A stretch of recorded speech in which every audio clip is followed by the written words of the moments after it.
금강구를 언제 지으셨습니까? 한 21년 전입니다. 네. 예. 불필 스님께 손수 지으셨습니까? 이제 제가 지은 것이 아니고, 네. 여기 이제 대신 지어줬지요. 예. 근데 이제 우리나라에 이제 사찰이 들었을 만한 그런 장소가 많이 있지 않습니까? 예. 그 무렵에 이제 큰 스님께서 또 해인사 경내에 계셨고, 예. 불필 스님께서 이제 해인사 경내에 또 이제 사찰을 짓게 되셨는데, 왜 해인사 경내에 자리를 잡게 되셨습니까? 제가 이제 보현함이 이제 그 혜천 스님께서 이제 그 창건을 하셨습니다. 제가 혜천 스님 참 존경합니다. 그래 이제 저 방도 이어놨다고 그래 와서 공부하라 하더라고요. 그래서 이제 그날 와서 더 이제 한번 그 선방에 앉아 보니까 참 좋더라고.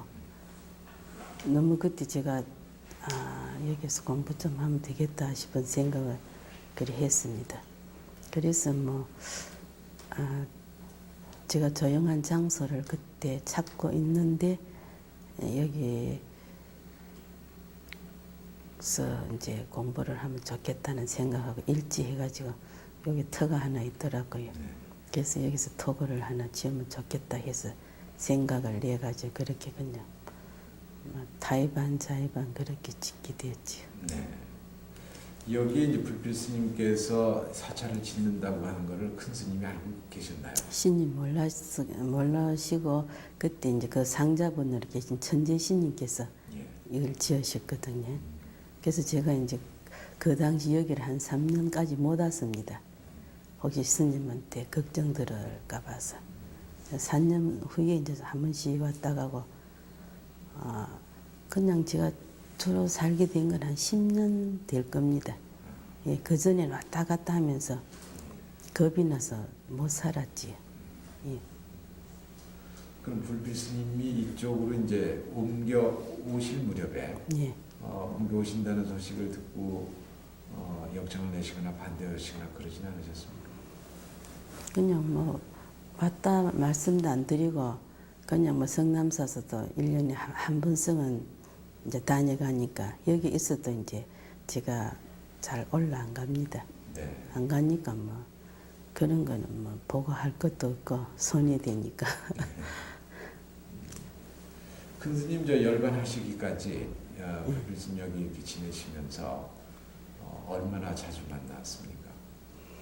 그 전에는 이제 제가 꼭 필요할 때만 한 번씩 이제 올라갔는데 여기 조금 계시게 된 거는 이제 백년암을 이제 고치게 되면서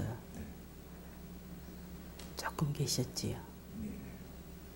얼마나 계셨어요? 그때가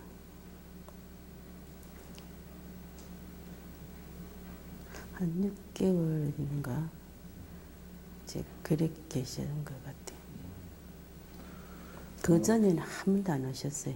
네. 예, 요 근처도 안 오셨는데 그래 이제 주지스님하고 그 당시 이제 원택심하고 저기 아무래도 딴 데 가시면 또 백나실까 봐서 여기 계시면 좋지 않는가 해서 그래 이제 시자 스님은 다 백년 스님네들이 다 와서 돌봐주시고 예, 저는 이제 인타폰 하면 하면서 이제 가서 이제 한번 지시사항만 받고 그리고 문수원이 있습니다. 저 문수원에 계셨어요. 네.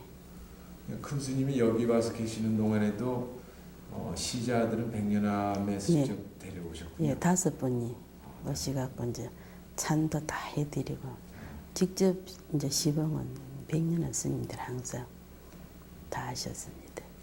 그럼 금강굴에서는 장소만 빌려준 그런 셈이에요? 예, 저기 이제 그거 전에는 전문이 없었습니다. 네. 대문.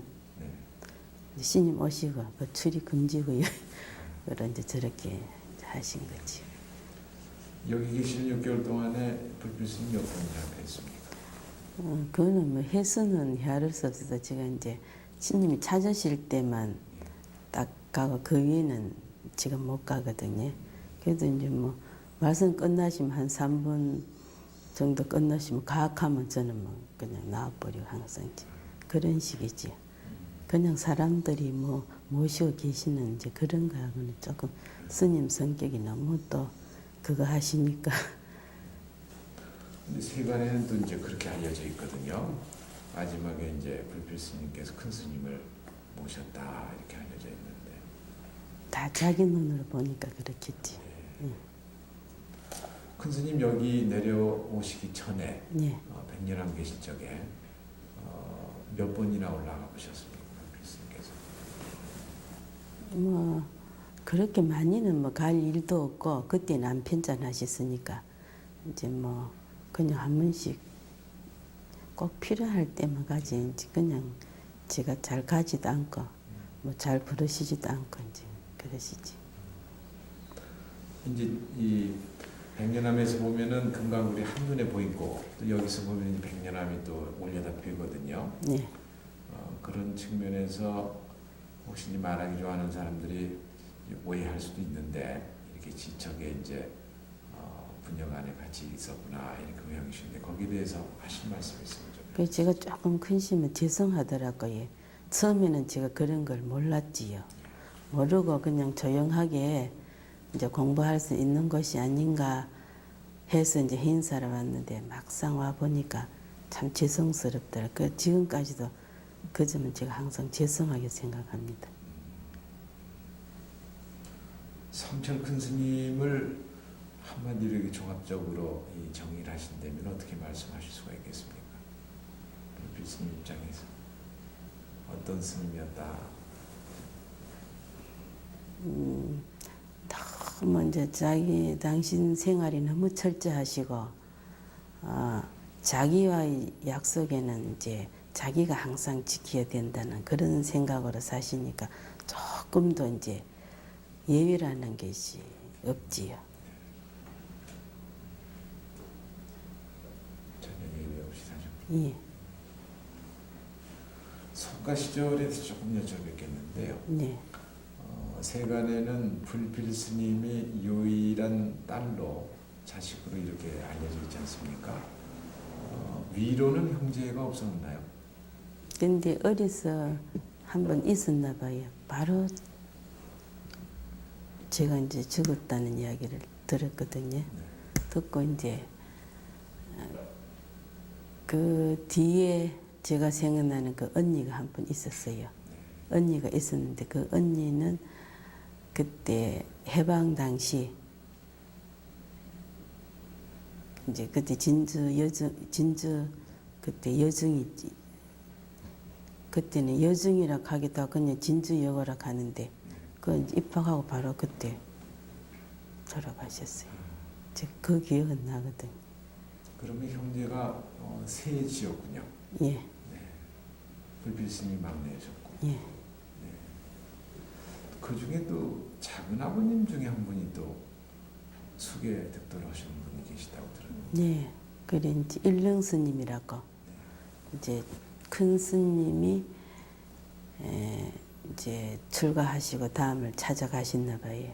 그래 찾아가셨는데 그분 역시 참 정진을 했었다 하거든요. 그래 할아버지 말씀은 이제 큰 스님보다 더 공부를 열심히 했다 이제 이런 말씀도 하시거든요. 그래 일찍 돌아가셨습니다. 어느 신문에 보면은 임종 순간에 대해 열반 순간에 대해서 예. 문도들만 임종을 한 것이 아니고 불필 스님도 임종을 하셨다 이렇게 되어 있는 신문이 있었습니다. 임종을 하셨습니까? 그때는 이제 백년한 스님네들 하셨습니다. 네. 예. 불필 스님 안 하시고요. 예. 또 임종 열반하시는 순간에 따님의 이름을 부르셨다, 피라 하고 부르셨다는 보도도 있었는데 그 부분은 어떻게 생각하십니까?